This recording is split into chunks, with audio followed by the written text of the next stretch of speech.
Welcome, welcome, welcome. We'll let our friends come in here for the next 10 minutes, and then we'll kind of start the conversation when Aleksandr joins us or when we get close to the top of the hour.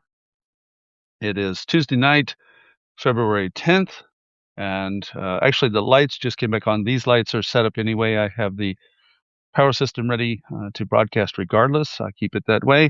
But we were blessed that the power system started back up. And so we're good, and we've had it blackout all day long. So yeah, thank you for joining us tonight. And again, spread the word if you would like our friends to come see a really good conversation about. Hold on, still boosting it. Actually, in the process of letting people know. We're going to talk some policy tonight, and let's see, hold on. We got the new article that I put up today, who is Aleksandr Khara. So I hope you'll check that out. Don't forget, every day I will post something on this platform. One way or the other, I will post. And that is important because when you're out there in the world being very busy and overwhelmed in the middle of this chaotic theater of information, it helps to know that you have people in war, and maybe not even just in Ukraine, but elsewhere, people who need you to go check on what's happening. Tune in, check out what's going on, and find out whether or not they've said something today. I find it very important to talk about the situation we have here because we have a combination of the obvious kinetic war you're familiar with, but we have very, shall we say, changing environments that constantly are in flux due to the, blackouts, the changing weather, and let's see, here we go. The changing weather and just a number of situations that are very important to monitor. So those of you who are supporters, I appreciate your time and the focus that you give to Ukraine. So we want the room to go ahead and start filling in. I see some friends messaging now. They're trying to get the link. If you could spread that around a bit, that'd be good. I'm actually doing the same thing, if you don't mind. And then we'll have a nice conversation about policy. And let's see here. Let's see, how can I share this? They make these technical items so much a pain. So now that I'm live, actually, it's not wanting to do the same sort of technical things it does when you're not live. Bear with me. Sending this message out.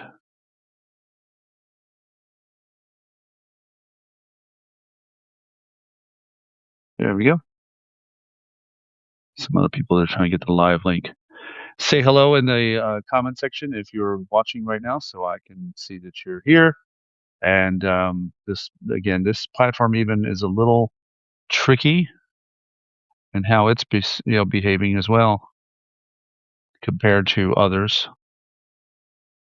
All right, there we go. Interesting news item that came up earlier. I like to pay attention to the Transparency Corruption Index, and the United States has gone down. I will be working on a report for tomorrow on exactly that. So we can see the progress. Not only is America's rating going down under Donald Trump, but Ukraine's rating went up.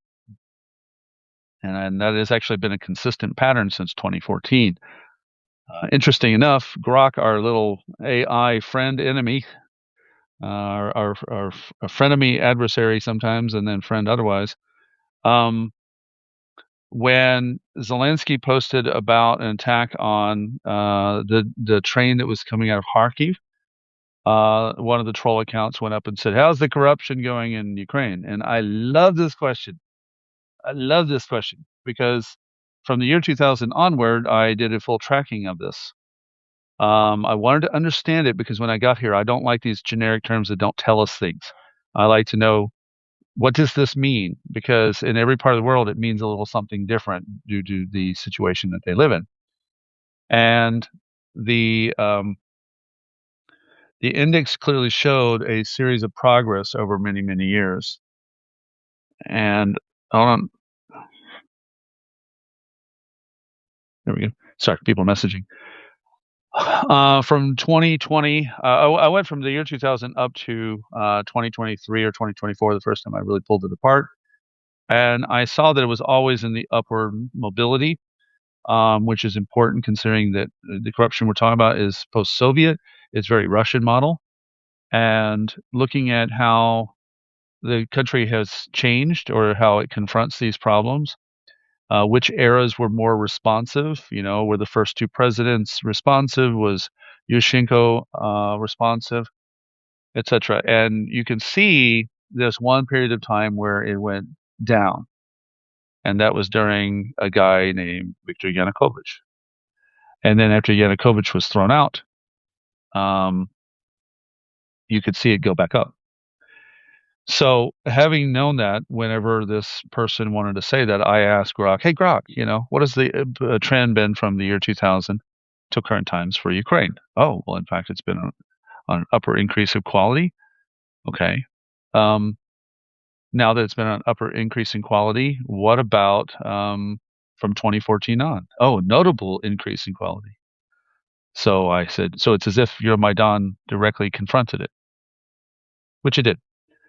Organizations you see like Nabu and Sapu were created in that time to directly confront it. And when you see what we call, difficult headlines, then that's one of the reasons why. So, but joining us here now, one of the people I really like to watch, Aleksandr Khara, is here with us, and we have some people who are going to pile in, but they can also watch what we have in the back.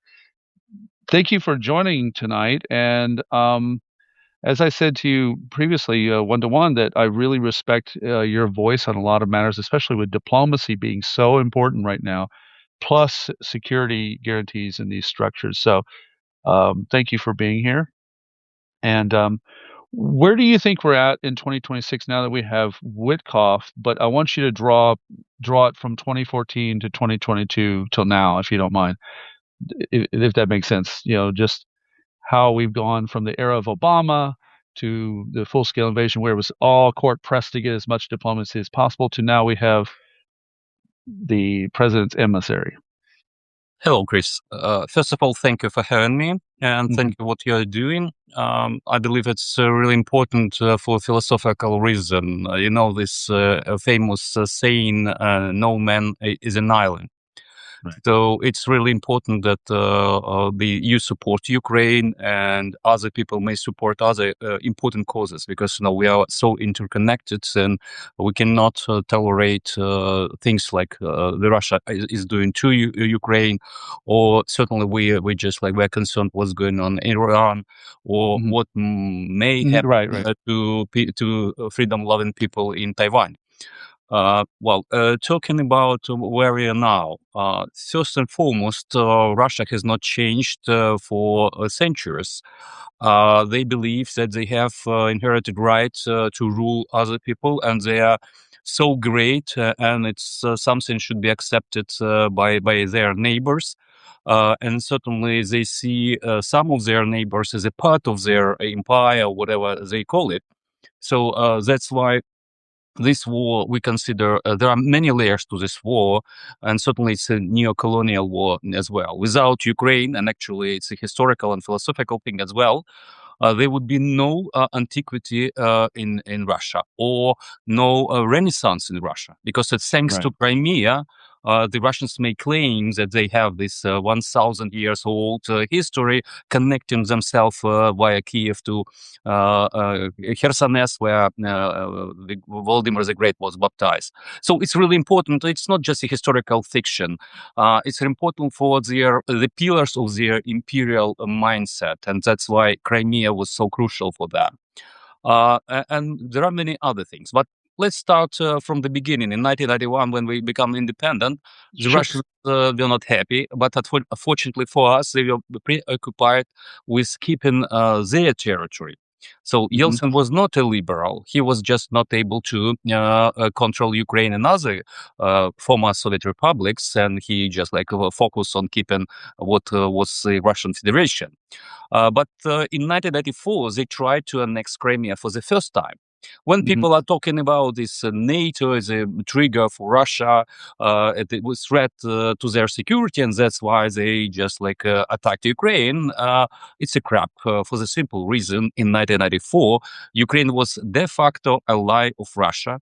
Well, I should remind our viewers and listeners that we were a crucial part in their nuclear umbrella. So Ukraine's Yuzhmash of Dnipropetrovsk city was building ICBMs for the Russian nuclear fist. And many other defense enterprises were interconnected. And majority of Ukrainians saw Russians as brothers, and they didn't want to be enemies with Russia. But the Russians wanted to annex Crimea. Unfortunately, they failed. And then in 2003, they tried to take control of the Kerch Strait, and we were on the edge of the war. Fortunately, at that time, it was possible to resolve the issue, but we signed a completely unacceptable and unequal Azov Treaty. Right. And then certainly the Russians reacted or overreacted on the so-called color revolutions. So it's really important to keep in mind that the Russian behavior is consistent since 1991. I'm not talking about centuries of the Soviet Union. And it's not that Ukraine or NATO provoked Russia, but it's Russia that sees NATO as a threat because, in what meaning? If there is NATO, it means that Russia cannot control that territory. And certainly they need to expand like each and every empire. And we have difficult relations with our American partners since the beginning of our independence. Just a week before our parliament declared independence, George H. Bush was addressing Ukrainian parliament, and he just appealed to the members of parliament not to vote for independence because he thought this was the Chicken Kyiv speech. Yeah, that's right. So Americans were afraid of the collapse of the Soviet Union, even though certainly during the Cold War time, the United States has been the major rival of the Soviet Union, and certainly they wanted to just to contain and then to somehow cooperate with the Soviet Union, but never in each and every mind of the previous presidents before 1991, they saw their goal to divide Russia or to do something. And then 1994, when actually under the pressure of Russia and the United States, we gave up the second largest nuclear arsenal. And we didn't get any security assurances or guarantees. It was just like a piece of paper called the Budapest Memorandum that actually failed, and the Russians violated it. And unfortunately, our partners didn't come up to help us back in 2014. In February 2014, the Russians attacked us in hybrid way, so-called. Right. So just like Ukraine, in the eyes of the American strategists, was a sort of a second, let's say, in the background, or the second actor on the post-Soviet space, and everything was seen through the Russian worldview. Given that Russia is a nuclear power and the largest conventional power, and oil and gas and other things.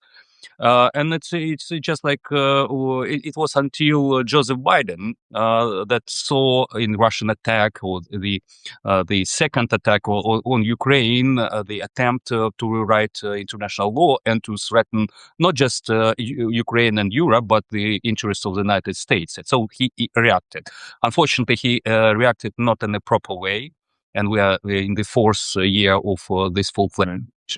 But anyway, we're weeks away for the listeners and viewers. We're just a little over, not quite 2 weeks away from the anniversary of the full scale, but also the 12-year anniversary of the invasion of Crimea and your home area, Donetsk and Luhansk. You're from Donetsk. Yes, I am. I'm a native of Donetsk. I haven't been to my hometown since 2013. I still have some distant relatives over there. And it's really painful to think about that. And there is another aspect. I'm not an ethnic Ukrainian. I'm Greek. And after the Russians destroyed... I have a fan of yours who's Greek. I think you've seen it on the platform. He's probably watching right now. and he loves to emphasize that you're Greek. Well, yes, just like, Ukraine is a political nation. So Right. we speak Ukrainian and certainly we love our country. And actually, when my predecessors settled in Crimea in 6 BC, there was no such a thing like Slavs, Ukrainian, Russian, Belarusians, whatever. There Right. were Scythians, Sarmas, Goths, Genusians, and others and others. So we've been living here for more than 2.5 millennia. Right. But what I wanted to say that the Russian savages destroyed Mariupol and killed up to 100,000 people, including many Greeks, and certainly we do not know the exact number.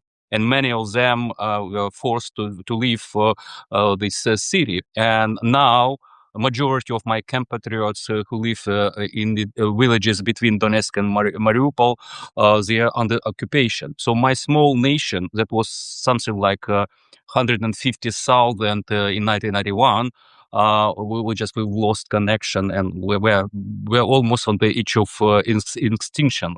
After 2,000 years of being on this territory, so it's painful for me not when I'm not able to reach out to them or to visit the places where I spent my childhood. It's painful. So that's why it's just for me.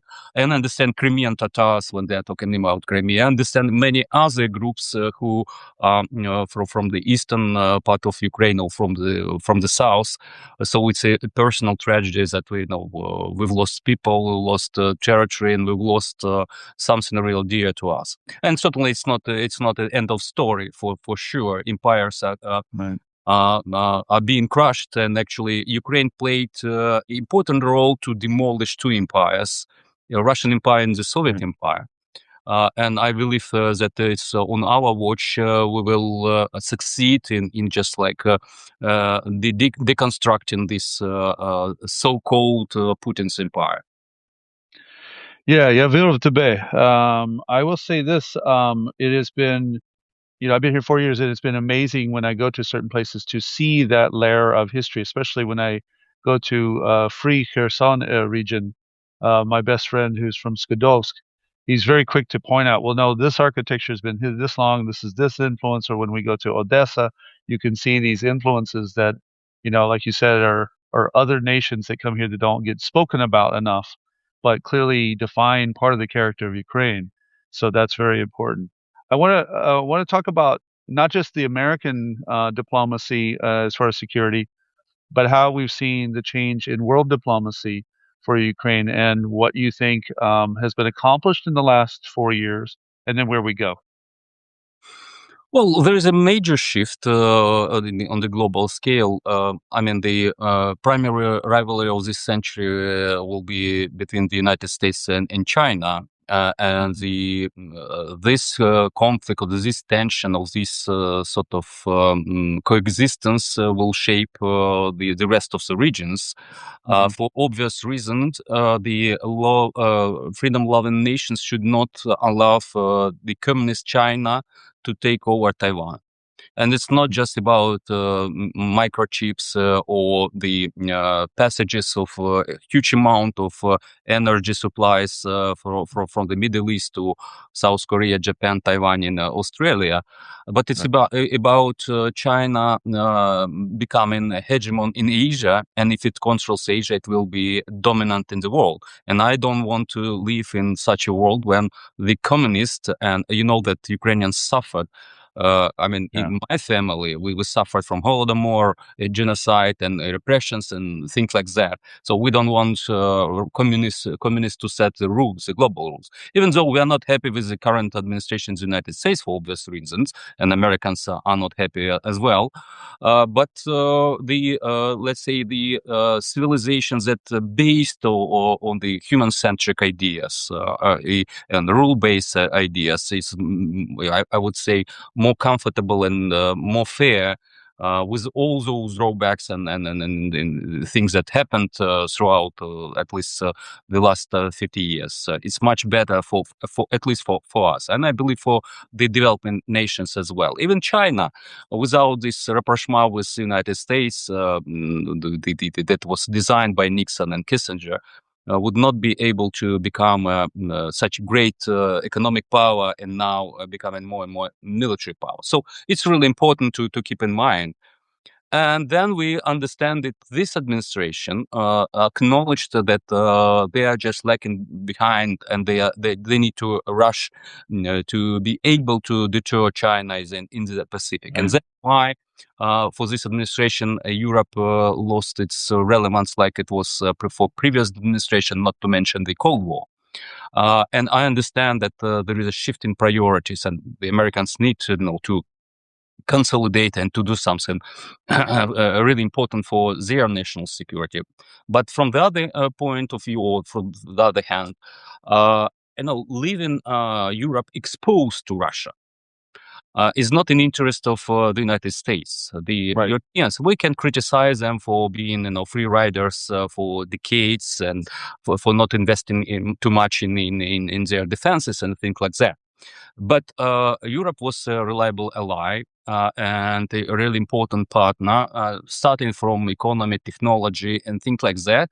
And if it's in the other camp, let's let's hope it's not going to happen, even though some countries are trying to diversify the relations and they are trying to lean more on China or in India or some other places. But if Europe is more, let's say, hostile or less friendly to the United States, nobody is going to win because European civilization, Western civilization, will be more fragile and more exposed to the threats. And what my more, let's say, the key point that I want to convey to you is that Ukrainians started to defend themselves without any support from the West in general. I mean, in 2014, a single bullet was not provided by the United States or Europe. Vice versa, we had a sort of embargo on any supply of weapons, munition, or even equipment to produce weapons. Until actually the Trump administration, and I would say it's James Mattis, HR McMaster, behind the decision to provide. Right. I'll put it this: credit goes to Mattis. Exactly. Yeah, sure. Trump just wanted the money. If it was oil, he had no interest in Ukraine. But Mattis understood this. Yeah, he was focusing his attention on other things. But those great guys, they realized that Russia should be deterred. And at that time, javelins were really important because the Russians played this the game that they are not there. But certainly they provided tanks to so-called separatists, and javelins were crucial, to stop a possible attack on the let's say deep into Ukraine. So it was important. But the other. I mean, before the threat of re-invasion in 2022, the Biden administration didn't provide us anything, but they rushed to send Ukraine some javelins and stingers and some other stuff because they wanted to deter Russia, not because they wanted to strengthen Ukraine to such a level that Russia would fail to invade or would be defeated if it decided to invade. But they just miscalculated the reasons behind those plans and the values that the Russians attach to Ukraine in their geopolitical great scheme of things. Because Ukraine is important for Russia, but they see Ukraine as a sort of instrument how to divide the West, I mean, both sides of the Atlantic, and how to re-establish their hegemony, at least in Central and Eastern Europe. So it's the American and Ukrainian part. And there is a Chinese part. China is the major reason why Russia is still fighting, because China bails out Russia, and there is a good reason for that. I talked to a Chinese journalist a couple of years ago, and she said, "I was there. I was there." So just like you remember when she said, "Remember, I was going to bring out. I was actually going to go there. Remember when she said something? I don't know if you were in shock. I think I remember of us all being in shock. She could write an article favorable to Ukraine and get it into Chinese press. But the moment it says something positive about America or NATO, that's not going where." And I thought, so you can say something about the destruction Russia does here. You can talk about the suffering, so long as you don't compliment America and NATO. Yeah. Well, that was eye-opening. It's obvious, and for obvious reasons. I would say that Russia and China are not allies; they are allied because their core interests are not in line. Right. And there are grievances of the past, and they actually had this conflicts before, and they Right. were accumulated by Joseph Stalin, and certainly Chinese remember that, and certainly they want to have their revenge. I'm not Mhm. talking about the invasion of China into Russia, and I believe it's a stupid thing to do for the simple reasons. The Russians are happily selling out their resources for this silly war against Ukraine, which was not necessary. I mean, if I was Putin, I would have continued this so-called hybrid war, and it would be much more successful in Ukraine and in the West. And he decided, just like to accomplish this on his watch and then become, And I Peter's think we'll great. see that in Europe. We'll see that in the future as they keep using hybrid warfare both in Europe and America and abroad. But one that I'd like you to touch on real quick since we're there is what I've been teaching my friends about what's called state capture in Africa, where you see the concessions that are made. We hear about the ones that are made with Russia through Wagner Group and CAR in Mali, these 20, 30-year concessions on minerals, which will bring us to a mineral discussion in Ukraine in a minute. But China has a vested interest in Africa that's very deeply rooted too for rival reasons. We're cooperating, they're actually rivals on that terrain. So, what do you think about that situation where China's interest in Africa and Russia's are in conflict? Well, sure. Their strategic. The only thing that there is in common between their strategies is that they hate the West. They hate this human-centric worldview and rule-based order. They want to rewrite those rules, and Russians are stupid enough to do that in such a brutal way. And Chinese are smart enough, just like to possibly try to wait and see, and then try to reshape the world order in soft way, because they're selling their strategies that multipolar world would be much better for the rest of the world, and particularly developing countries.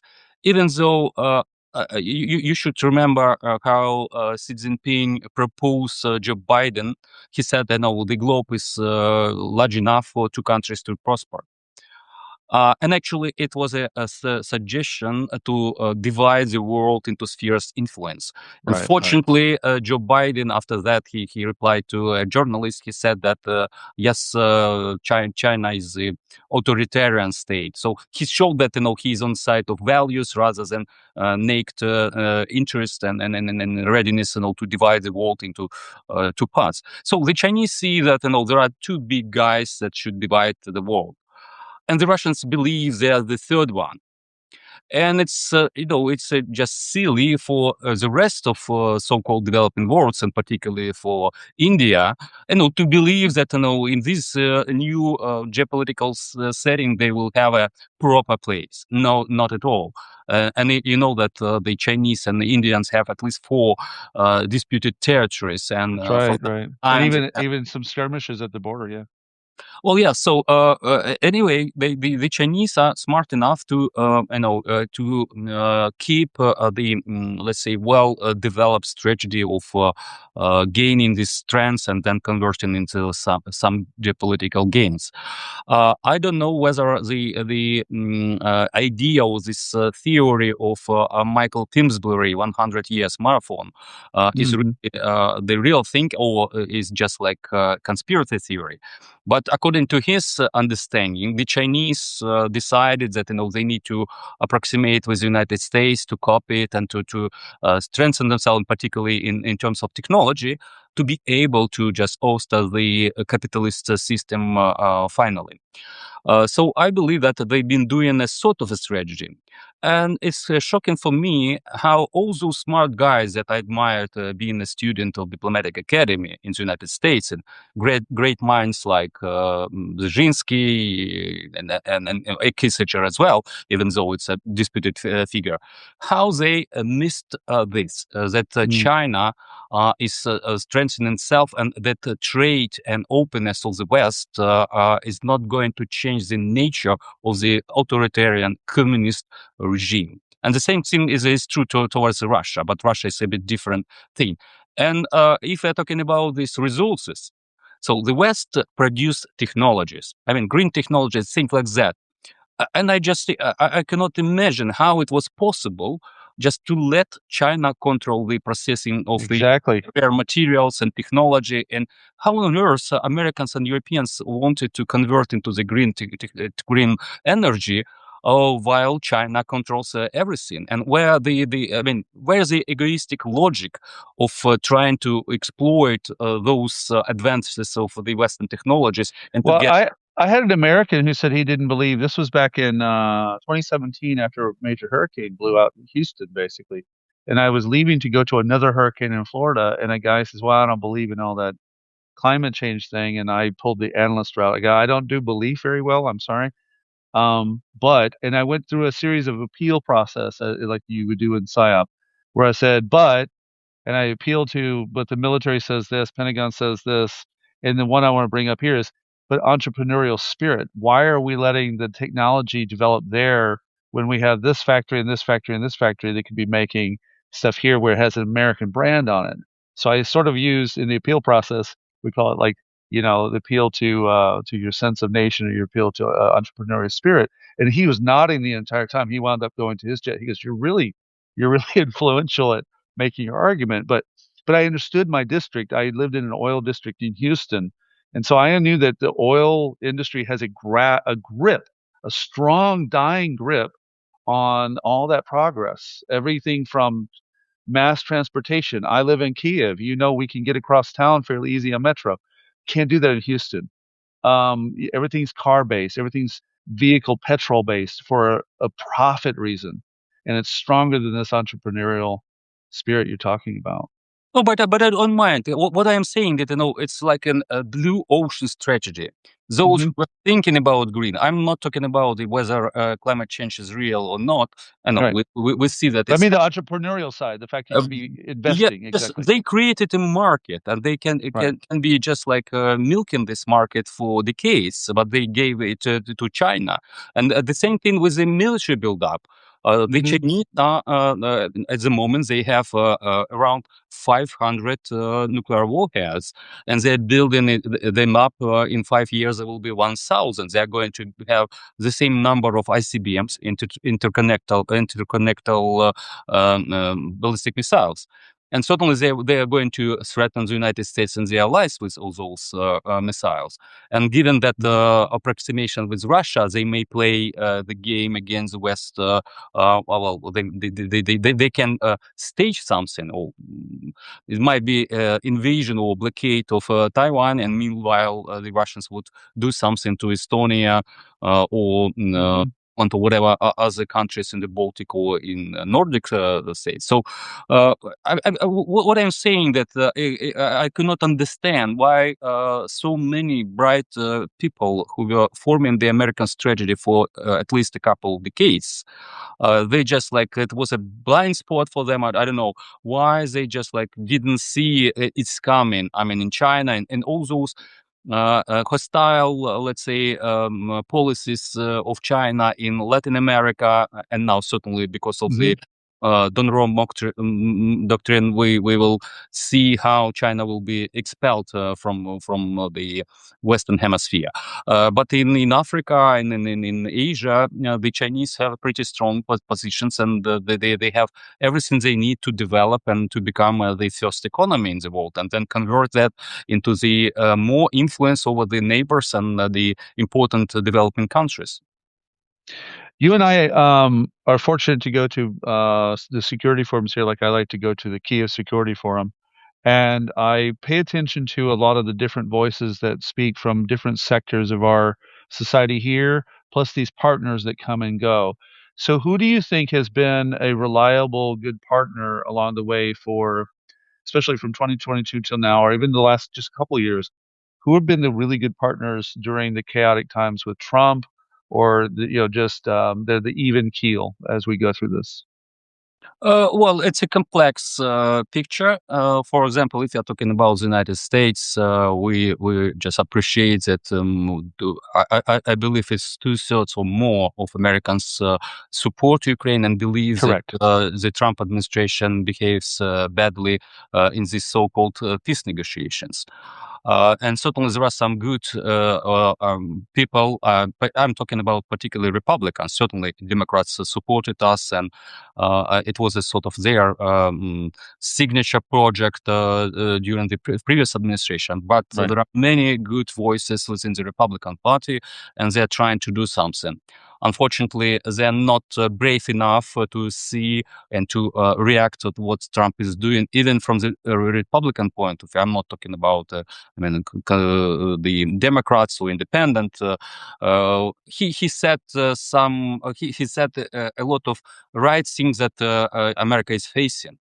But the way how he behaves and the real goals behind that are really, let's say, they should see opposition within the real Republicans, Reaganist, within the Great Old Party.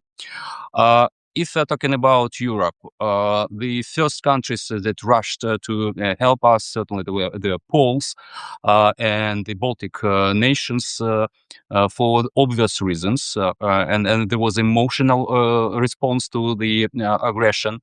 The Poles became they just opened their doors to their houses for Ukrainians before the government decided, that they need to do something with that and then compensate. So it was a genuine move, and I'm happy that even with this president that we have in Poland, and he tried to play these historical grievances in our relations to their advantage.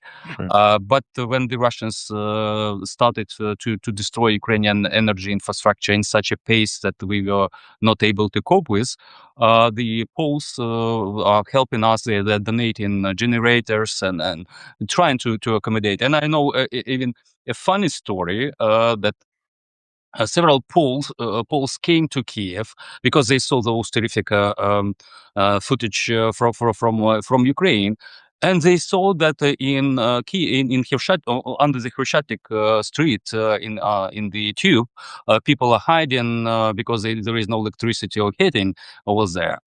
And they were surprised they didn't find people over there because if there is an air raid, certainly people from this area are coming to the tube to be protected.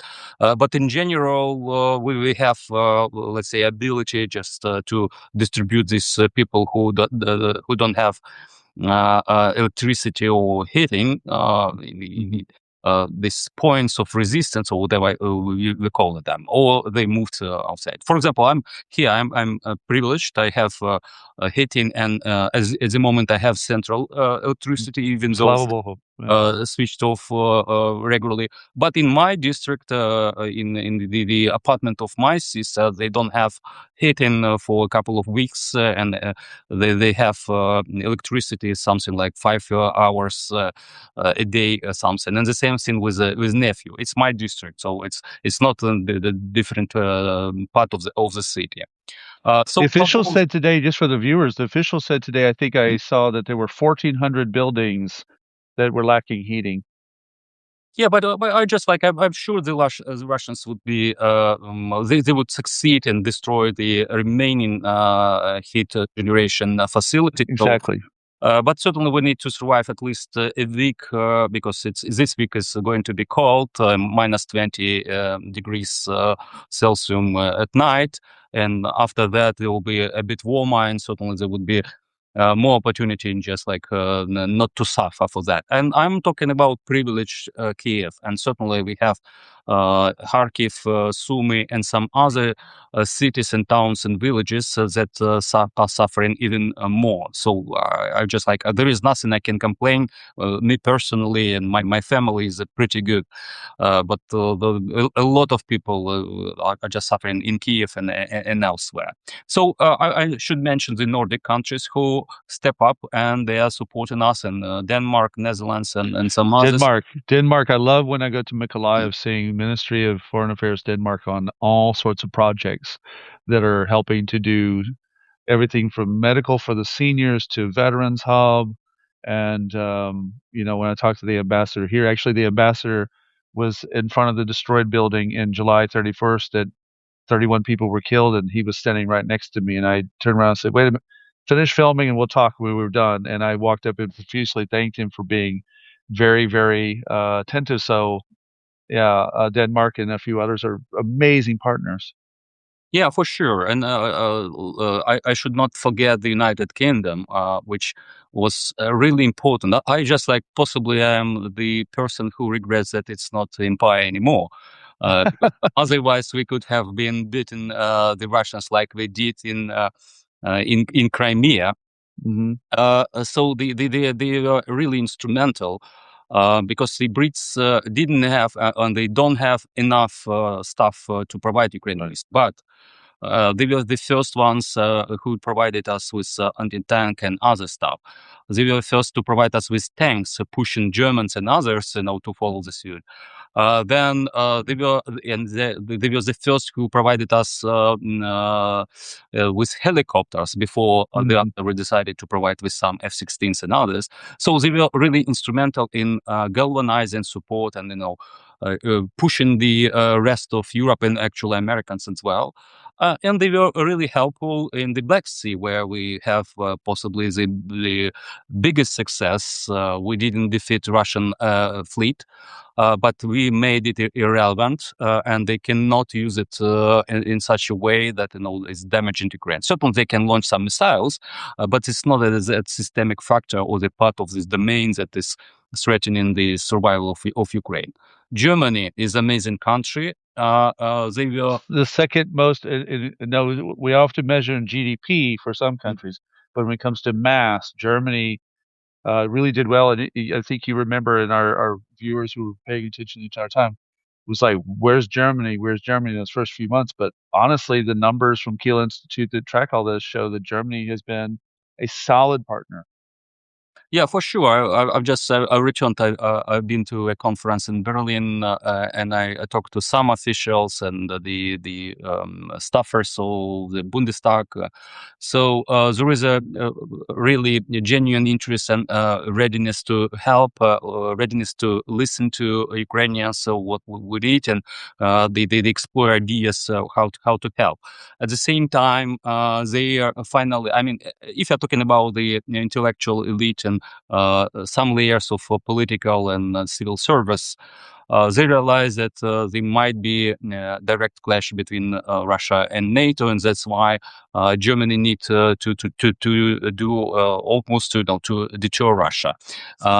And so it's really important that then finally, because we've been talking about that at least since 2014. Some people, including a friend of mine who at the time was a deputy chief of staff of the office of president back in 2008, and actually you can find his cable with him in WikiLeaks, and he was warning Americans that after Georgia there would be Ukraine and the Russians would start with Crimea. And at that time, Americans were ignorant. They didn't believe that. And the rest of Europe, except of the Baltic states and Poland, for obvious reasons. And I should talk a bit about Eastern, particularly Japan, which is amazing. Thank you. Right. Far away. But they just joined the Pearl group to help purchase equipment for us. Oh yes, they did. Unfortunately, they still hesitant to provide Ukraine with so-called lethal weapons. But anyway, they're doing great job and helping. I mean, humanitarian assistance and technological cooperation, many things of that kind. And actually, South Korea is helping us as well. And as well, they're afraid of their crazy neighbors, and that's why they are not providing us with lethal weapons. But if you're talking about humanitarian assistance and things like that, they are doing a great job. So all those countries far away who understand the importance of Ukraine or have let's say, sympathy towards Ukrainian people, they're really active, and it's good that even though there is no, let's say, huge increase in assistance, and I'm talking about defense assistance, but there is a steady support of Ukraine on several, let's say, levels, and particularly the levels that helps us to keep on fighting. I mean, the European Union decided to provide Ukraine with financial assistance that will satisfy Ukrainian needs for at least a couple of years. Mm-hmm. Unfortunately, they failed to provide Ukraine with immobilized Russian assets. It would be a good idea, not just for Ukraine, but to show the potential aggressors that their aggression will be paid off by their resources, whether they want it or not.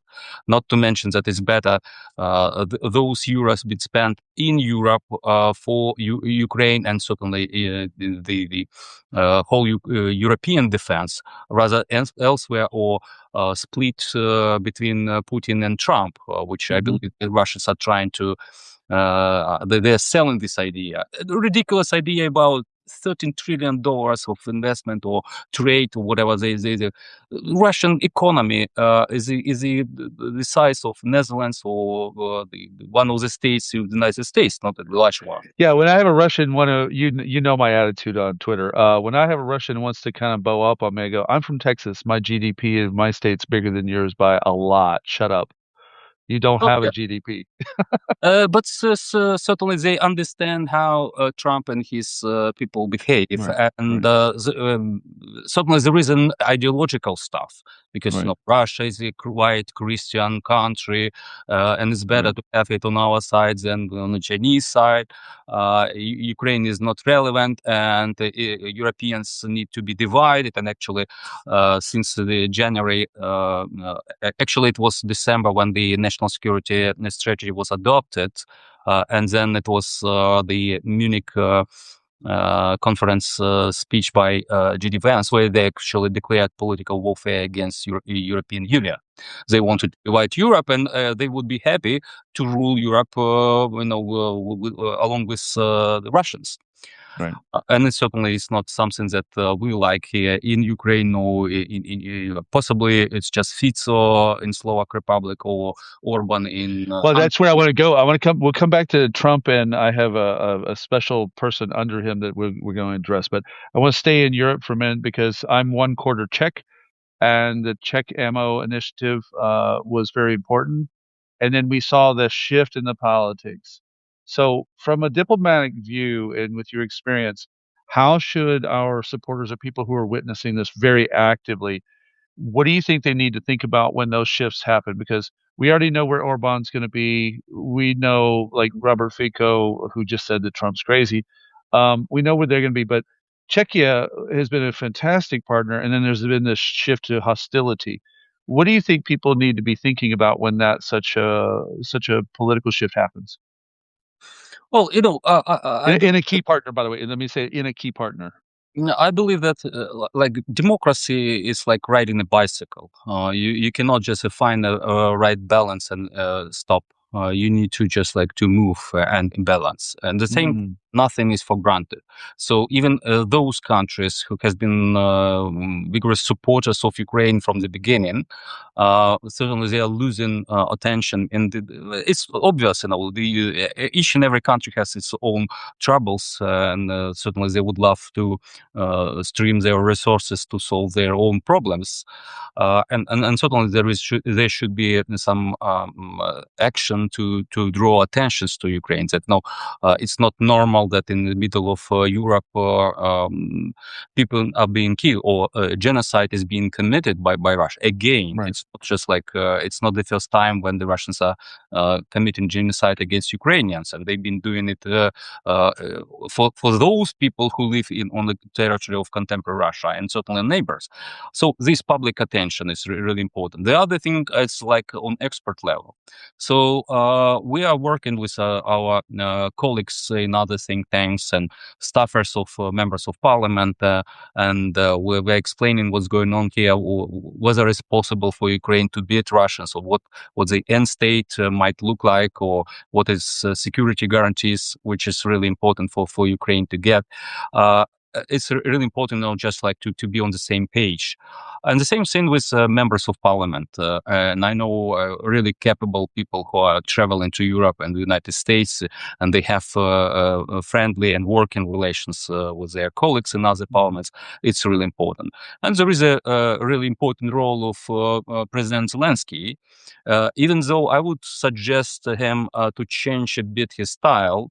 because what worked in the first year or 2 years of the war might not be so efficient and effective now. So he talked to the heads of states and the parliaments and the general public, and sometimes he was not really diplomatic. Or not orthodoxly diplomatic. So I believe that there should be some change of his style, but the essence that is really important, not just for Ukraine, not just for Europe, but the world. If Russia succeeds in Ukraine, it's mean many things, starting from nuclear proliferation. Because it's been that some countries, neighboring hostile neighbors, they would rather have nuclear weapons to deter those guys, because the so-called security guarantees just don't work.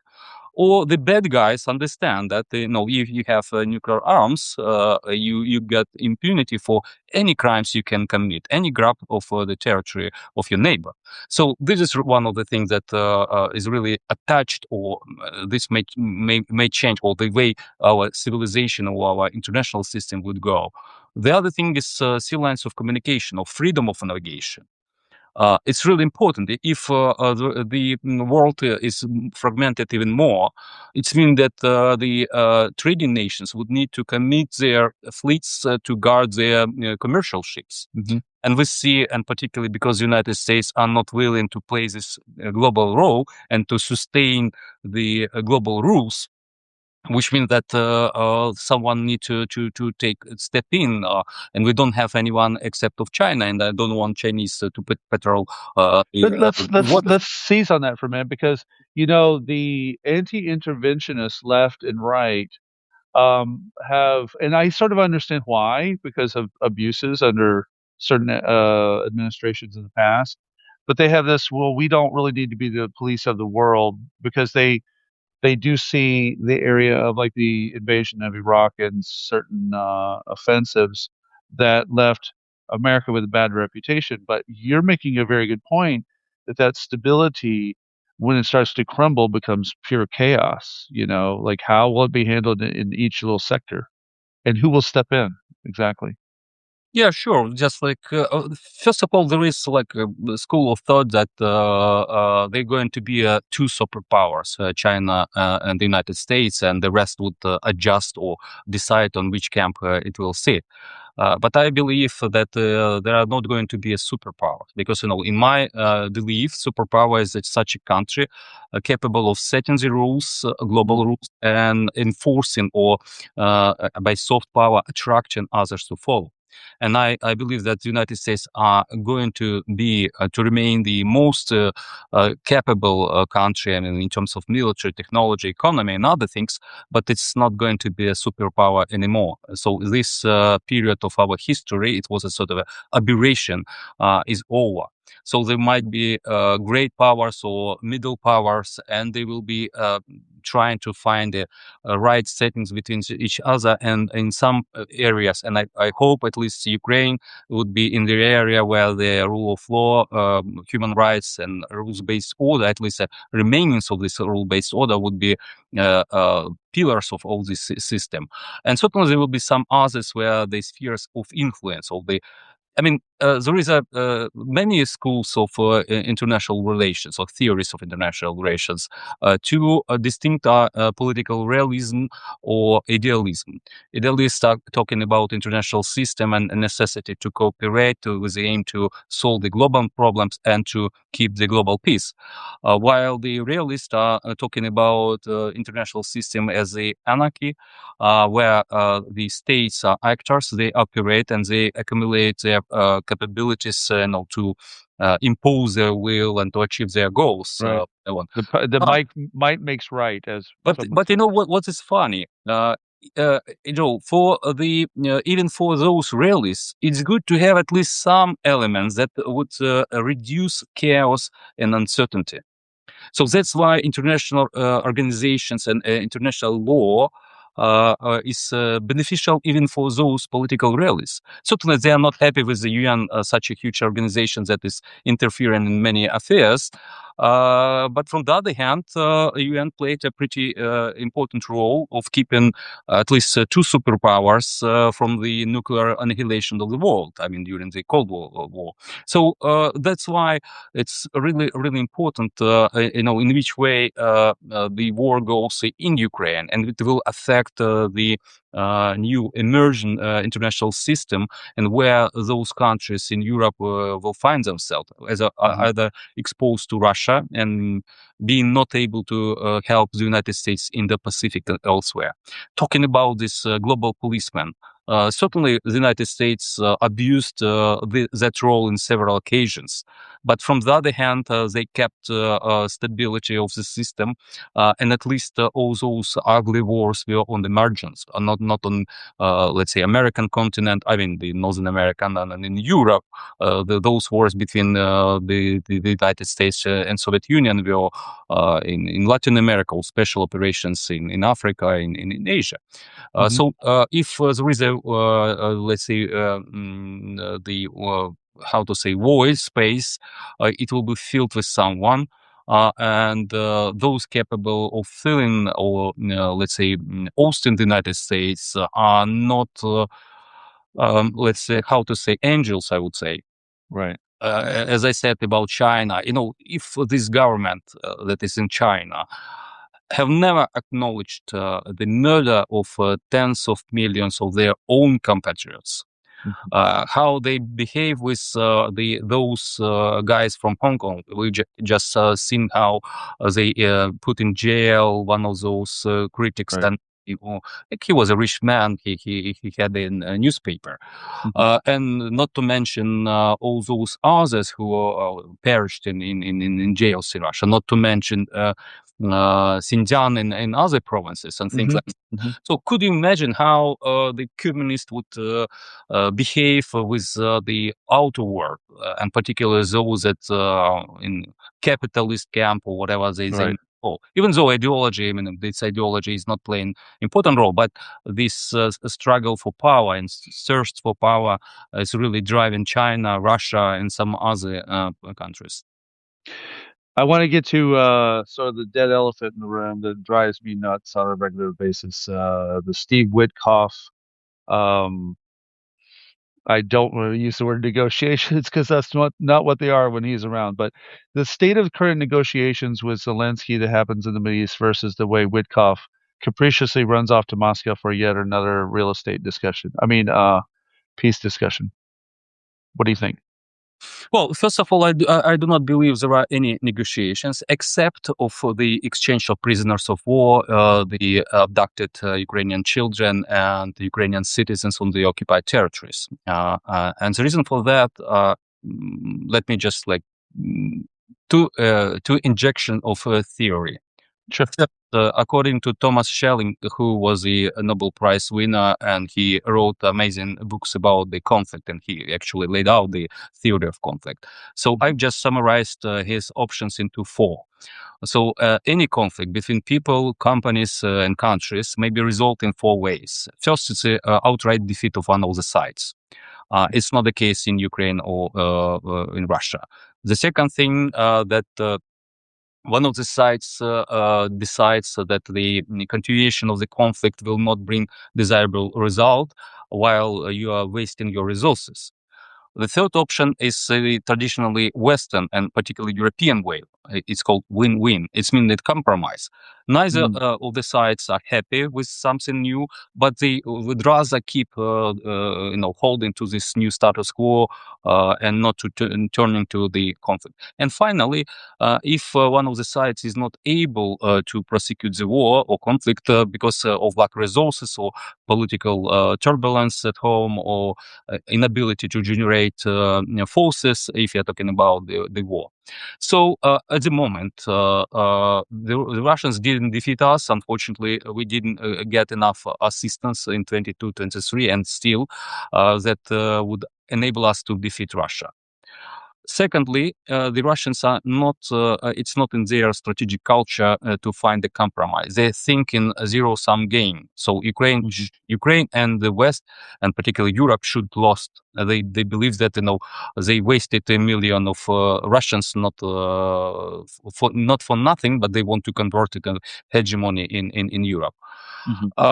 Unfortunately, the totalitarian or authoritarian societies are really tolerant towards the losses, and we've seen in Russia.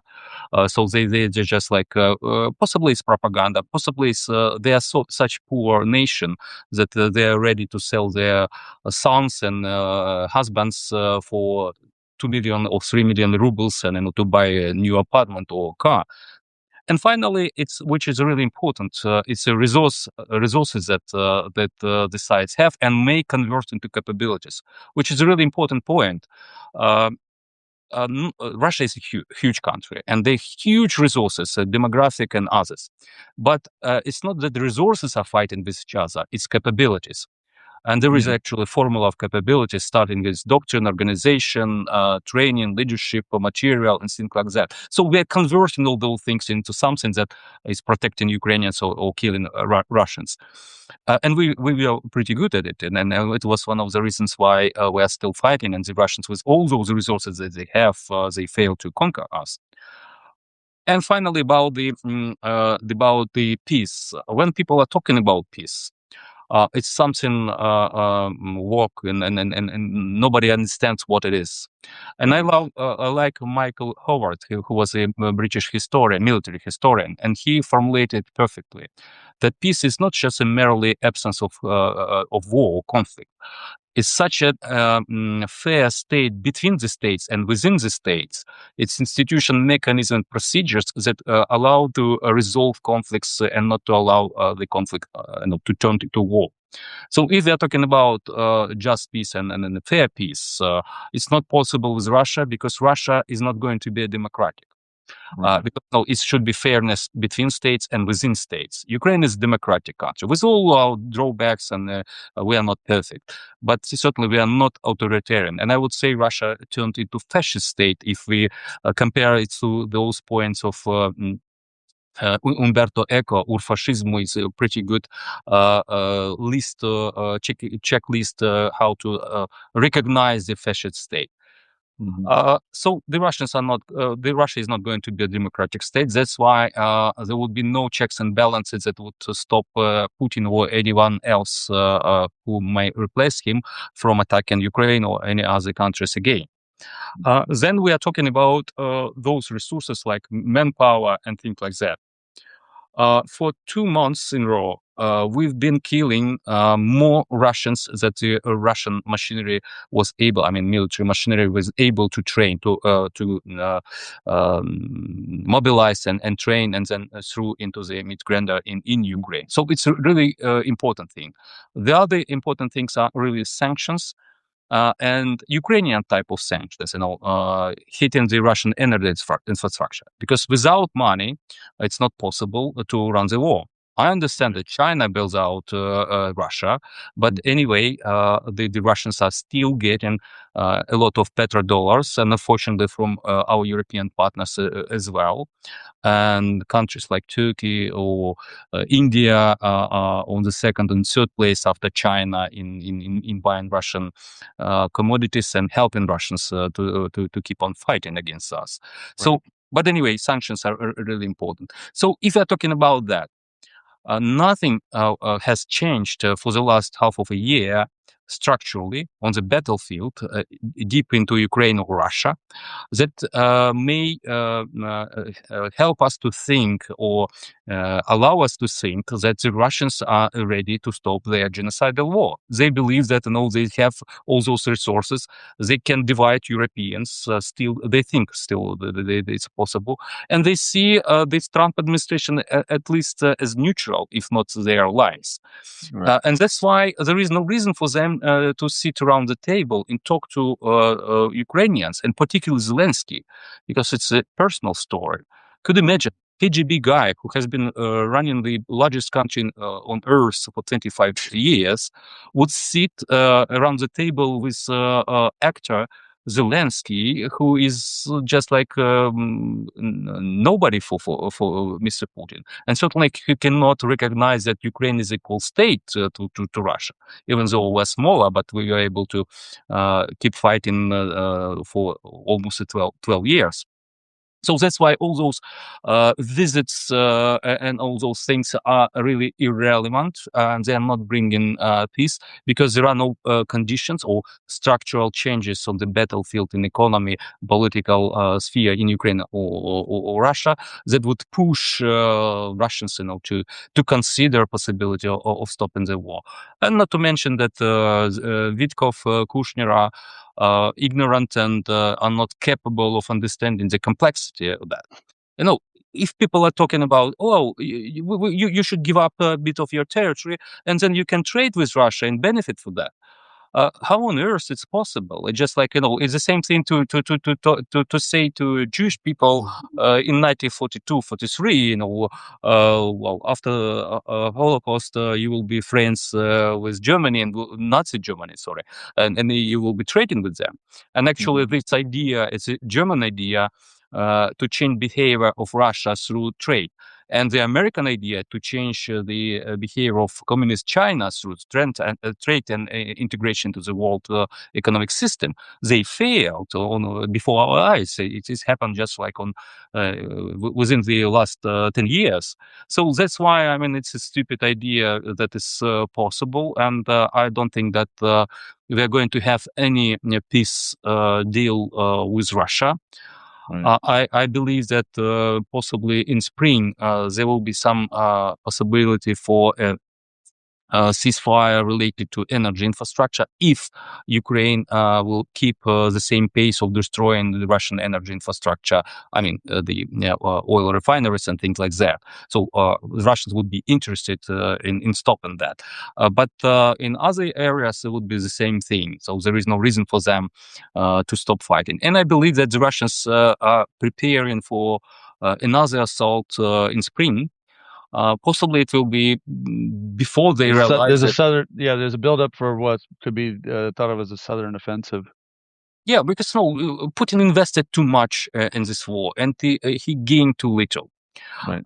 And certainly he hopes that he can shake the West and try to divide. And he has some Trojan horses like Orban, but I believe Orban is going to lose it badly in forthcoming elections. And I believe Hungary and Hungarian people would be better off without this corrupt, not just pro-Putin, but pro-Xi Jinping guy. And certainly all those things that he is a promoter of conservative values fell apart because he's corrupt and what he's doing is not really conservative policy.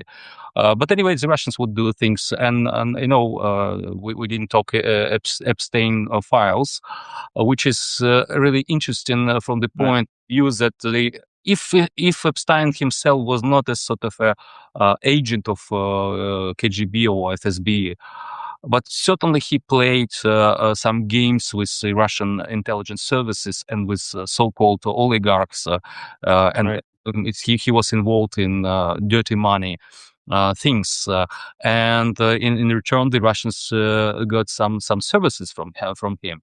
And what's interesting, all those pedophiles who are against Ukraine, they are almost all in the Epstein files. Absolutely. It happened that and actually there are no Ukrainians in that list, and Putin is mentioned I believe 1,000 or so times. And actually I looked through some of those are reports that Epstein was getting on a regular basis. The way I get Google News reports with a lot of different headers, so I can sort of harvest news and watch it. So I scanned some of those, and that's where he was definitely getting that. There's two aspects of that for the last two questions here, and I definitely want you to come back because I'm already getting takes in the background. People are really appreciating having your voice here. There's two in there, and one is a callback to one of your earlier writings about the warning about ceasefire, how people should see ceasefire, especially like the energy ceasefire didn't last at all while they hit trains, hit maternity hospitals anyway. So it was a bit of a distraction. But I want to talk about the ceasefire, and then I have one about, we'll say, the tickets to the Bolshoi or the tickets to the World Cup. So another form of hybrid warfare. But first, let's talk about this idea of what the illusion of ceasefire does, based on your previous experience with the Minsk protocols, and what we should be cautious of thinking about when we hear this word now. Well, once again, if there are no structural changes and there is no better alternative for fighting, the Russians would not, go for a ceasefire or anything of that kind. And second thing, certainly it's a crucial thing for Ukraine, not just from the purely legal or political reasons that we cannot give up on those territories illegally occupied by Russia, in particular bits of my native Donetsk Oblast. But it's the whole idea that the Russians would gain the upper ground for the further invasion of Ukraine. So we do not believe Russians for obvious reasons, and many neighboring countries as well. So a ceasefire is something that we can be locked in.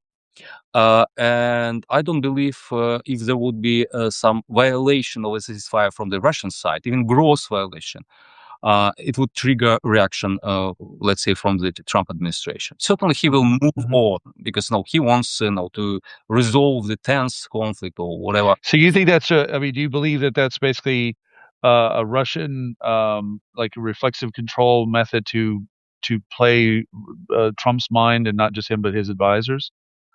Yeah, we're getting our peace medal. If we do it faster, we get our peace medal. Well, they're trying to deceive him, but I believe there are several things. Several years ago, I wrote an article about the U.S.-Russia relations since 1991, and one of the major conclusions is that each and every American president wanted to give a fresh start to the relations with Russia. Right. But finally, the relations were in poor shape for the simple reason neither interests nor values of the United States were in line with Russians. Correct. And Trump is a president whose values are not really different to Putin's. And I believe that Putin is a role model for Mr. Trump. It happened to be. And possibly there are some, let's say, in some they share some goals.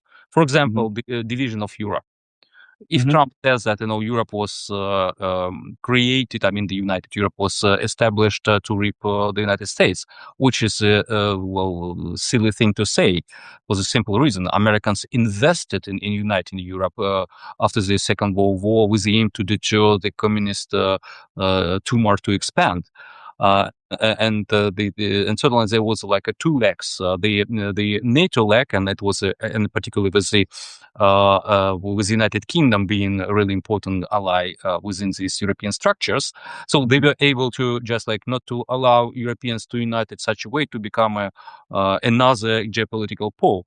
But from the other hand, they wanted to keep it united, and until recently, each and every American president was critical about the European inability and unwillingness to invest in their defenses.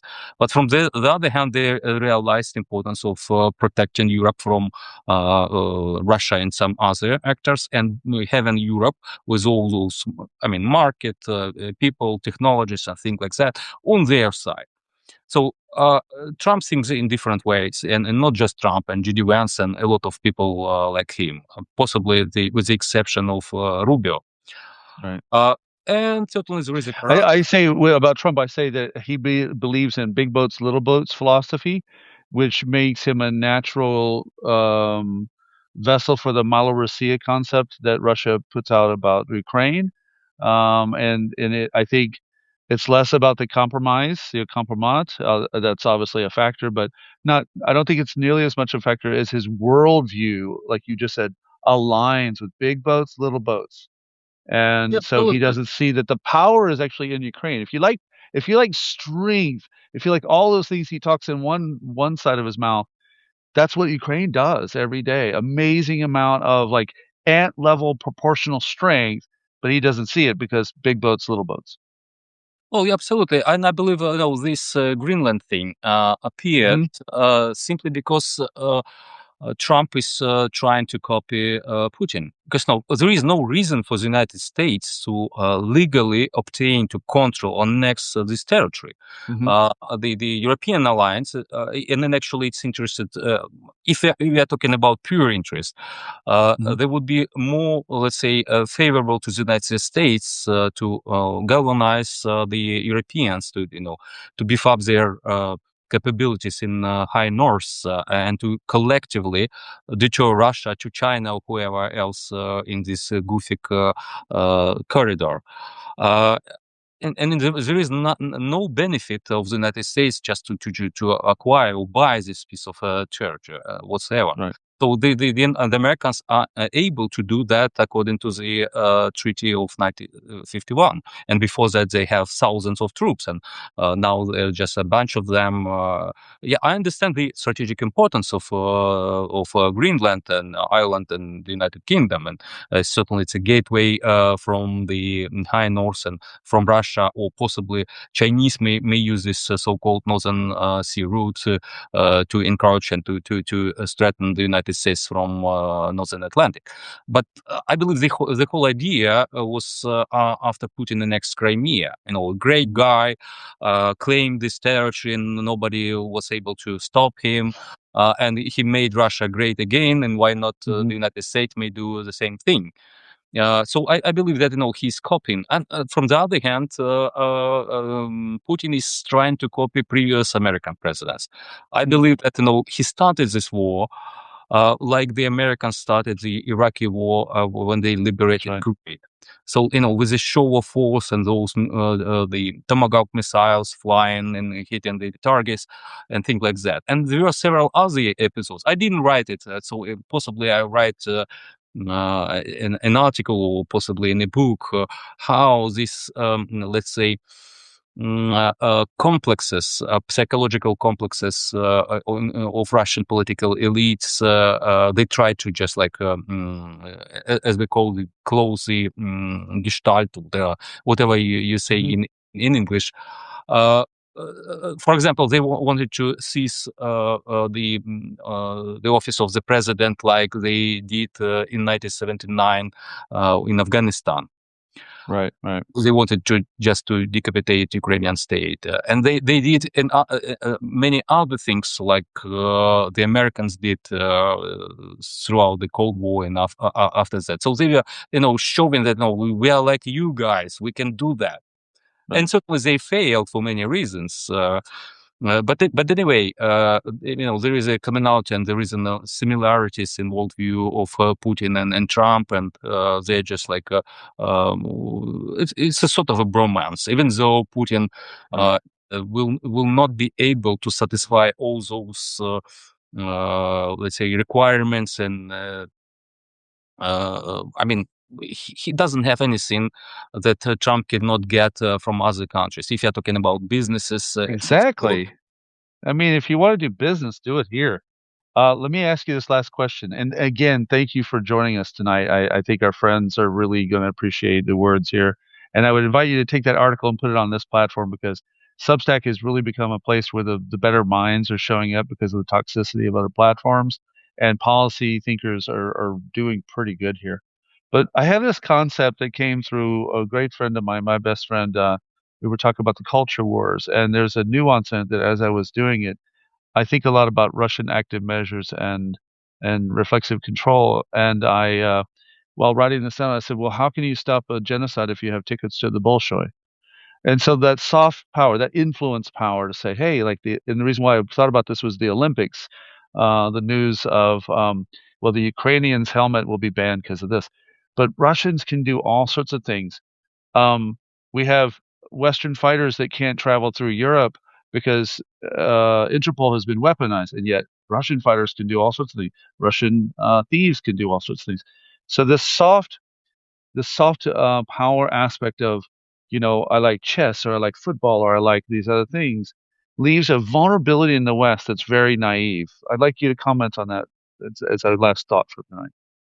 Well, first of all, I recommend for those who hasn't watched Yuri Bezmenov, who was a GRU officer defected to the United Kingdom. Right. And there is a more than hour of his talk about subversion and the active measures. The KGB were genius people. They invented a way how to, let's say, win wars without the kinetic action. Fortunately for us, the Soviet Union collapsed. But unfortunately, those KGB guys are now ruling the Russian Federation. So Or yes, even the Russian church. well, Russian church as well. And actually, Joseph Stalin was the architect of the modern Russian church. And actually, it's really a really deep theme. We can dig into it on other episode. Yes, yes. But in reality, I would say that for Russians, they have not a Jesus Christ as a God. I'm talking about Christian, but not just Right. atheism. So they believe that the state is really sacred and they really important, and even more important that the teaching of Jesus Christ, the New Testament. So this is, and the Russian Orthodox Church is a sort of a form in which those people connect themselves to the heavens. So Right. the Russians were really good into projecting this idea that the Russian state is sacred and it's a let's say protector of the only, which is really important for foreigners to understand. Orthodox Church in Russia is not just one of the churches, and actually they persecute the Witness of Jehovah and many others, not to mention Ukrainian Orthodox and Catholics on the occupied territory. Evangelicals are really Yeah, oppressed. absolutely. So they for the simple reasons, because Orthodox Church, or the Russian Orthodox Church, allows them to control minds and actions and of the people. While if it's evangelic or any other kind of Christianity, who really believe in Jesus Christ, who really are responsible before Jesus Christ, not to the priest, not to the head of state. Right. They cannot be under control. So this is a really important thing. But what I wanted to say is that the Russian Orthodox Church is just one instrument of the state power, and now the special forces or intelligence services of Russia. And it was a soft power tool to control Ukraine, Belarus, and some other countries. So that's why it was a right decision for Ukrainian parliament to require or to demand from the Russian Orthodox Church in Ukraine to deny its connection to the Moscow Church and condemn the aggression of the Russian Federation. Uh, this is the key issue that the church, the Russian church, is the agent of Russia within Ukraine, and there are many instances when the priests were helping the so-called separatists back in 2014 and 15, and they're still working for the Russian intelligence services and against their own parishes and people and Ukrainian state, which is not acceptable. And certainly we have different kinds of Orthodox. I am actually attending St. Andrew Church, which is the headquarter of the Exarchate, or the ecumenic patriarchate in Constantinople. So from time to time they hold services in Greek, which is absolutely amazing, and it shows actually tolerance of the different kinds. We have many other types of Christian faiths, and certainly Orthodox is a major one. But so really, you touched really important thing that the Russians are using the church. They are using their culture, and without decolonization of the mind. And the point is that they resort to this, that they know this is a weakness in the freedom. Like Bezmenov was one voice to pay attention to, but Ivan Aghians, who basically formally created the Active Measures Department, he says, if the United States didn't have freedom of press, we would invent it for them. So there are these weaknesses that what we think of our strengths become weaknesses when it comes to this influence operation. Well, yeah, I am glad that the United States have such a system. I would love Hmm. to see such a system here in Ukraine, because now I'm a big fan of the British and American political system, even though you are in trouble now, and unfortunately all those checks and balances are not working properly. But I hope that finally they will get in the right place and you will sort out things in your house. But anyway, you have a competitive system and you have more freedoms. There are many disadvantages of your system compared to more cozy and more human oriented European system. I mean, Right. uh, more leaning to the left or to the but anyway, what I'm saying that no, this absolute freedom of speech that you have in the United States, and it's different culture. By the way, when GD Vance is criticizing Europe, he doesn't understand that a completely different meaning of freedom of speech in Europe. And actually, it was born here in Europe and not in the United States. So you just like the United States, it's an experiment that went further from Europe, and you cannot compare. For example, you have fascists on your streets in the United States, which is not acceptable and tolerable here in Ukraine or anywhere in Right. Europe. So, and this is byproduct of your freedom of speech or expression or gathering, which is good because you're protecting those vulnerable communities, religious or whatever kind they are of. And we live in Europe; it's a bit different. But I like your system, even though it's in chaos and in crisis now. I believe in, let's say. In the power of imagination and the will of people to keep their democracy and freedom and ability to reinvade the system. So it Right. happened to Europe several times, and American is a quite young country. It's a bit different story. But anyway, I believe in the future of this space of Western civilization and those who share the same values. And I believe there are many countries, not just in America, I mean Latin America, in Asia, who would love to keep this way. So we will prevail, even though I believe that there will be less democratic space, and we need to guard our garden of democracy and freedom in those expanding jungles of authoritarianism and sometimes fascism, like we see in Russia. We have no other choice. We need to survive to keep our something that is dear to our hearts, and this is actually the essence what Ukrainians are fighting for Ukraine and for Europe. And if either willing or not willing, it's our fight for the better future of the whole world. Well, I want to thank you for being here, and I want to say that this is one of the reasons why I so believe in Ukraine. And I tell my friends abroad, if you really want to understand what you have to do to confront this, just look at the model of Ukraine.